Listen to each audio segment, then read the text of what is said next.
இறந்துட்டாரு அப்படின்னு சொல்லி நம்ம ஹாஸ்பிட்டலுக்கு அனுப்பிடுறோம். அவன் வெட்டி பார்த்து எல்லாத்தையும் இது பண்ணிடுறான். அப்ப இந்த உடம்புல உள்ள இந்த ஆத்மா போன உடனே அடுத்த கணம் பாத்தீங்கன்னா அந்த யமதூதர்கள் போய் யம கிங்கணர்கள் யமபட்டினத்துல யமதர்மராஜா கிட்ட ஒப்படைக்கும் போது யமதர்மராஜா பாப்பாராம், இது சரியான ஆத்மா தானா அப்படின்னு சொல்லி. சரியான ஆத்மாவா இருந்தால் அந்த இடத்துக்கு அவர் சொல்லுவாராம், இந்த யம கிங்கணர்கள்ட்ட அந்த இடத்துல கொண்டு போய் அந்த உடம்பு இருக்கிற இடத்துல விட்டுட்டு 12வது நாள் என் எல்லைக்கு கூட்டிட்டு வா அப்படின்னு சொல்லி அந்த ஆத்மா அந்த உடம்புக்கு பக்கத்துல நின்று கொண்டு அழுது கொண்டே பாக்குமா. இந்த உடம்ப பார்த்து பார்த்து வளர்த்தனே, இந்த உடம்புக்குள்ள நான் உள்ளுக்க போக முடியலைன்னு சொல்லி வருத்தப்பட்டு அழுகுமா. அப்படி அழுகும் போது யார் எந்த சொந்த பந்தம் நமக்கு வந்திருக்கு, எந்த சொந்த பந்தம் நம்ம இல்லைன்னு சொல்லி அழுகுது, எந்த சொந்த பந்தம் நம்ம இல்லைன்னு சொல்லி சந்தோஷமா இருக்கு அப்படின்னு சொல்லி அந்த ஆத்மா அந்த இடத்துல நின்று கொண்டே பாக்குமா. எல்லாரும் இறந்த அன்னைக்கு எல்லாரும் வர முடியாது. யாராவது ஒருத்தர் ஒரு நாளைக்கு வருவாங்க, மறுநாள் வருவாங்க, இப்படி 16 நாள் வரைக்கும் வருவாங்க. கருமாதி செய்யற வரைக்கும் தூரத்துல இருந்து வர்றவங்க எல்லாம் வருவாங்க. அதனாலதான் அந்த ஆத்மா அந்த 12 நாள் அந்த வீட்டுல இருக்குமா. 12வது நாள் அந்த எல்லையை நோக்கி நடக்க ஆரம்பிக்குமா. இப்படி நடக்கும்போது அந்த நமக்கெல்லாம் ஒரு வருடம்ங்கிறது அவங்களுக்கு ஒரு நாள் கணக்கு. அப்ப நமக்கு ஒரு வருடம்ங்கிறது ஒரு நாளைக்கு வந்து நம்ம நடக்கக்கூடிய தூரம் எவ்வளவு தூரம் நடப்போம். ஒரு குறிப்பிட்டு நடக்கணும்னா அதான் போச்சு இல்ல. நடக்கணும் அப்படின்னா எவ்வளவு தூரம் நடப்பீங்க? கொஞ்சம் தூரம் நடந்து வந்தோம்னா ஐயா அப்பா கால் வலிக்குது அப்படிமோ. ஆனா நம்மளுடைய ஆத்மா போனதுக்கு அப்புறம், நம்ம உடம்பை விட்டு போனதுக்கு அப்புறம் ஒரு நடக்கக்கூடிய தூரம் 247 காது தூரம் நடக்குதாம். அப்படின்னா ஒரு காதுனா 1 கிலோமீட்டர்னு அர்த்தம். இப்ப 247 கிலோமீட்டர் தூரம் நடக்கும். அப்படி நடந்து போனா தான் ஒரு நரகத்தையா கடந்து போக முடியுமா. 84 லட்சம் நரகலோகம், ஒரு ஜீவராசிக்கு ஒரு நரகமா. 84 லட்சம் ஜீவராசிகளுக்கு 84 லட்சம் நரகலோகமா. அதுல 28 நரகலோகம் மனிதர்களுக்காக படைக்கப்பட்டதாம்.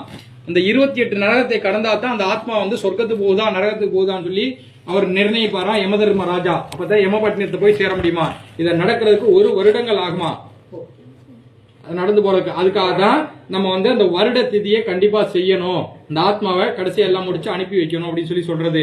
அப்ப அந்த ஆத்மா நடக்கும் போது தண்ணியும் கொடுக்க மாட்டாங்களாம், சாப்பாடு கொடுக்க மாட்டாங்களாம், பசியோட போகுமா.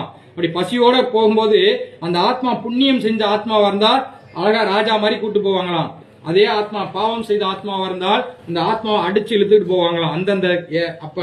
அந்தந்த நரகத்துல அந்தந்த தண்டனையை கொடுத்து அனுப்பி போவாங்களாம். இன்னைக்கெல்லாம் நமக்கு வந்து படமா எடுத்துட்டு அதெல்லாம் நம்ம பார்க்கும்போது தெரியுது இந்த நரகத்துல என்ன தண்டனை, இந்த இதுன்னு இந்த அந்நியன் படம் இதெல்லாம் பார்த்துருந்தீங்கன்னா தெரியும். அந்த மாதிரி அதெல்லாம் வந்து அப்படி இல்லைன்னா நீங்க கருட புராணம் சொல்லக்கூடிய புராணத்தை படிச்சீங்கன்னாலும் உங்களுக்கு தெரியும். அப்ப அந்த ஆத்மா பசியோட போகும்போது அந்த ஆத்மாக்கு சாப்பாடு கொடுக்கறது எங்க அப்படின்னு பாத்தீங்கன்னா நம்ம தான் கொடுக்கணுமா. மாதத்தில் ஒரு தடவை அவங்களுடைய திதி வரும், தசமி திதி. இப்ப ஐயாவோட எடுத்துக்கிட்டீங்கன்னா, உங்க அப்பாவோட எடுத்துக்கிட்டீங்கன்னா இந்த தசமி திதி வரும். அந்த மாதம் அந்த தேய்பிரை தசமின்னு சொல்லக்கூடியது. அந்த தேய்பிரை தசமி அன்னைக்கு 2 திதி வரும். வளர்பிரையிலும் தசமி வரும், தேய்பிரையிலையும் வரும். தேய்பிரையில இறந்தவங்களுக்கு தேய்பிரையில தான் செய்யணும். அப்ப அந்த ஆத்மா அந்த வீட்டை நோக்கி வருமா. அவுத்து விட்டுருவாங்களாம், இன்னைக்கு உனக்கு ரிலீஸ் பண்றேன், உன் வீட்டுல போய் சாப்பாடு கொடுப்பாங்க, சாப்பிட்டு வாங்க. இப்ப ஜெயில எல்லாம் இருந்தாங்கன்னா பரவாயில்ல விடுறாங்கல்ல, அந்த மாதிரி அதை அவுத்து விட்டுருவாங்களாம். அந்த ஆத்மா அந்த வீட்டை நோக்கி உடியாருமா. அடுத்த கணம் அந்த வீட்டுக்கு வருமா, பசியோட வருமா. வரும்போது நம்ம ஒரு நேரம் சாப்பிடலாம் கூட நமக்கு ரொம்ப பசியா இருக்குது. அந்த ஆத்மா ஒரு திதி வரைக்கும் சாப்பிடாம இருக்குமா. அப்ப அந்த இடத்தை நோக்கி அந்த ஆத்மா வரும்போது நம்ம இந்த மாதிரி சோறு உருண்டை பிடிச்சிங்கல்ல, அந்த மாதிரி பிடிச்சு வீட்டு வாசல்ல வச்சு சூரிய பவனை பார்த்து வணங்கும் போது அந்த ஆத்மா அந்த உருண்டையில் உள்ள சத்துக்களை உறிஞ்சி எடுத்துக்கொண்டு அந்த வீட்டிலே இருந்துட்டு திருப்பி போகுமா. அன்னைக்கு ஒரு நாள் அந்த வீட்டுல இருந்துட்டு திருப்பி போகுமா. எந்த இடத்துல இருந்து வந்துச்சோ அந்த இடத்துக்கு போயிருமா. இப்ப கோலம்பூர்ல இருந்தா கோலம்பூர், அந்த மாதிரி ஒரு இடம் எங்க இருந்து வந்ததோ அந்த இடத்துக்கு போயிருமா. போன உடனே அங்கே உள்ள யம கிங்கணர்கள் கேட்பாங்க, அன்னைக்கு நீ வீட்டுக்கு போனியே உன் பிள்ளைங்க என்ன கொடுத்தாங்க, உன் சொந்த பந்தம் உனக்கு என்ன கொடுத்துச்சு அப்படின்னு. அந்த ஆத்மா சொல்லுமா, நான் வீட்டுக்கு போனேன், எல்லாமே கொடுத்தாங்க, அடுத்த திதி வரைக்கும் எனக்கு போதும், அடுத்த மாசிகத்து வரைக்கும் எனக்கு போதும் அப்படின்னு சொல்லி அந்த ஆத்மா சொல்லுமா. சொன்ன உடனே பாவத்தில் ஒரு பங்கை குறைச்சு புண்ணியம் சொல்லி ஏற்றி வச்சிருவாராம் அந்த யமதர்ம ராஜா. அதே இடத்துல அந்த ஆத்மா நம்ம வீட்டை நோக்கி வரும்போது எதுவுமே கொடுக்காம போட்டுக்கிட்டு வீட்டை சாத்தி போட்டு எல்லாம் பண்ணிட்டோம் அப்படின்னாக்க அந்த ஆத்மா அந்த வீட்டுல இருந்து கொண்டே இருந்துட்டு திருப்பி போகும்போது அதெல்லாம் மாதம் செய்யணுமா. மாதம் விட்டாலும் இந்த வருஷ திதியில செய்ய சொல்றாங்க. அப்ப திருப்பி போகும்போது அந்த ஆத்மா அழுது கொண்டே போகுமா, கூக்குரல் இட்டு ஓலம் இட்டு கொண்டே போகுமா. நாய் ஊழ எடுதுன்னு சொல்லுவோம்ல, அந்த மாதிரி அந்த அழுக்குரலாகப்பட்டது ஓலமாக மாறுமா, சத்தமாக மாறுமா.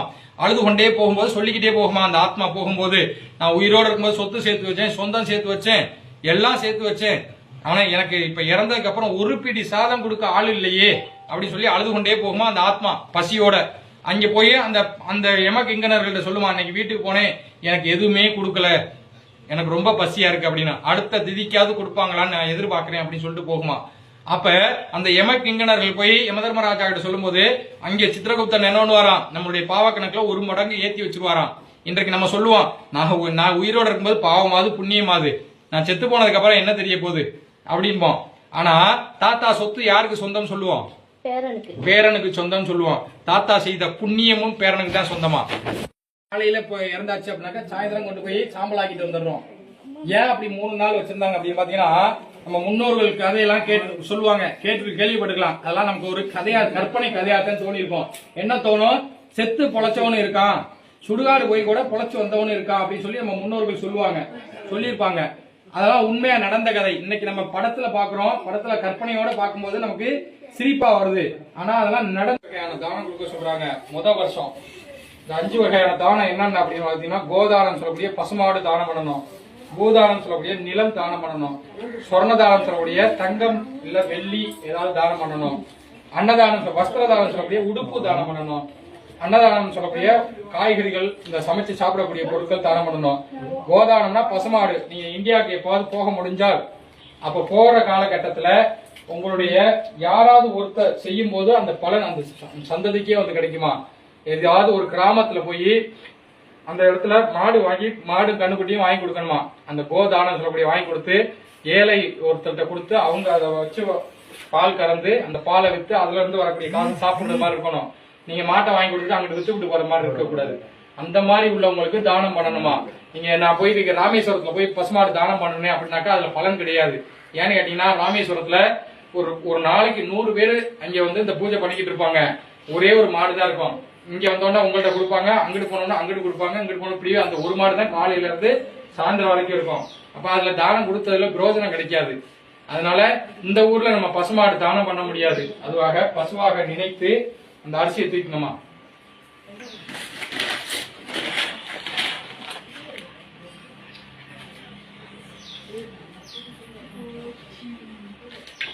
அரிசி சமமா பிடிச்சிக்கணும், கொஞ்சம் நோக்கி வச்சுக்கணும், அவரை கொடுக்கறது இருக்கணும்.